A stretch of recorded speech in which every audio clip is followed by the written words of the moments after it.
بسم اللہ الرحمن الرحیم۔ السلام علیکم محترم ناظرین، آپ دیکھ رہے ہیں میرا چینل مناہل وائس۔ محترم ناظرین، قبر وہ مقام ہے جہاں سے لوٹ کے آنا ناممکن ہے، مگر بعض دفعہ بحکم اللہ تعالی کے کچھ ایسے واقعات رونما ہو جاتے ہیں جن کو عقل کی آنکھ سے ہی نہیں بلکہ یقین کی آنکھ سے دیکھا جا سکتا ہے۔ ایسا ہی ایک واقعہ کتابوں میں لکھا ہوا ہے کہ جب ایک فیشن کرنے والی لڑکی کو مرنے کے بعد دفن کر دیا گیا تو کچھ دنوں بعد اس کی قبر سے عجیب و غریب آوازیں آنے لگیں۔ وہ آوازیں یہ تھیں کہ میں زندہ ہوں، مجھے قبر سے باہر نکالو۔ پھر ان آوازوں کو سننے کے بعد کون سا قدم اٹھایا گیا؟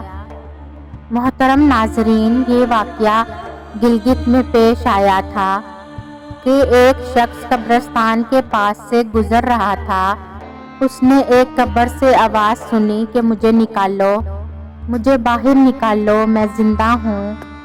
جب ایک دو مرتبہ اس نے یہ آواز سنی تو اس نے سمجھا کہ یہ میرا وہم ہے، یہ میرا خیال ہے، کوئی آواز نہیں آ رہی۔ لیکن جب اس نے مسلسل یہی آواز سنی تو اسے یقین ہو گیا۔ چنانچہ قریب ہی ایک بستی تھی، وہ اس بستی میں گیا اور جا کر لوگوں کو اس آواز کے بارے میں بتایا کہ آپ لوگ بھی چلو اور اس آواز کو سنو جو اس قبر سے آ رہی ہے۔ چنانچہ کچھ لوگ اس آدمی کے ساتھ قبرستان چلے گئے۔ انہوں نے بھی یہی آوازیں سنی کہ میں زندہ ہوں، مجھے قبر سے باہر نکالو۔ سب نے ہی یقین کر لیا کہ واقعی یہ آواز قبر سے ہی آ رہی ہے۔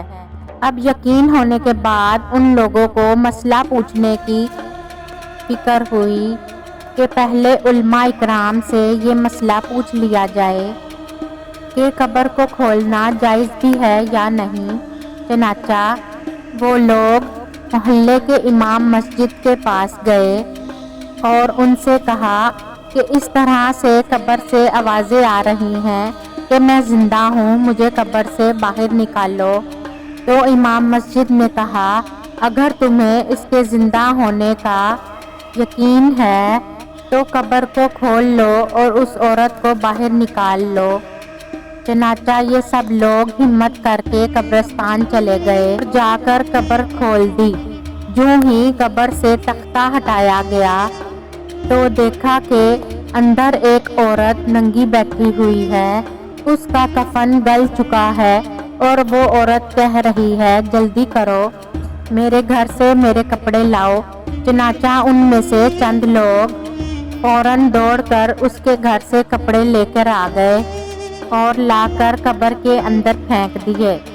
عورت نے ان کپڑوں کو اپنے اوپر پہن لیا اور چادر کو اپنے اوپر اوڑھ لیا اور پھر تیزی سے قبر سے بجلی کی طرح نکلتی ہوئی، پھر تیزی سے بجلی کی طرح دوڑتی ہوئی اپنی قبر سے نکلی اور دوڑتی ہوئی اپنے گھر کی طرف چلی گئی۔ گھر جا کر وہ ایک کمرے میں بیٹھ گئی اور اندر سے کنڈی لگا لی۔ اب جو لوگ قبرستان آئے تھے وہ بھی اس کے گھر کو پہنچے۔ ان کو وہاں جا کر معلوم ہوا کہ اس نے اپنے آپ کو کمرے میں قید کر لیا ہے۔ ان لوگوں نے دستک دی کہ کنڈی کھولو۔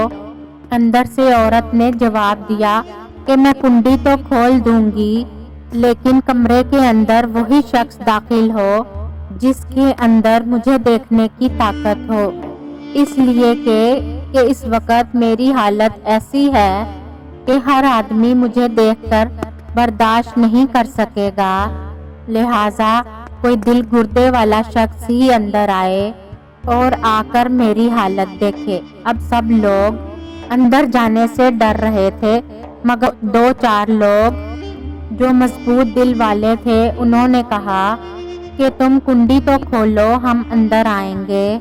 چنانچہ اس نے کنڈی کھول دی اور وہ چند لوگ اندر داخل ہو گئے۔ اندر وہ عورت اپنے آپ کو چادر میں چھپائے بیٹھی تھی۔ لوگ اندر پہنچے تو اس عورت نے سب سے پہلے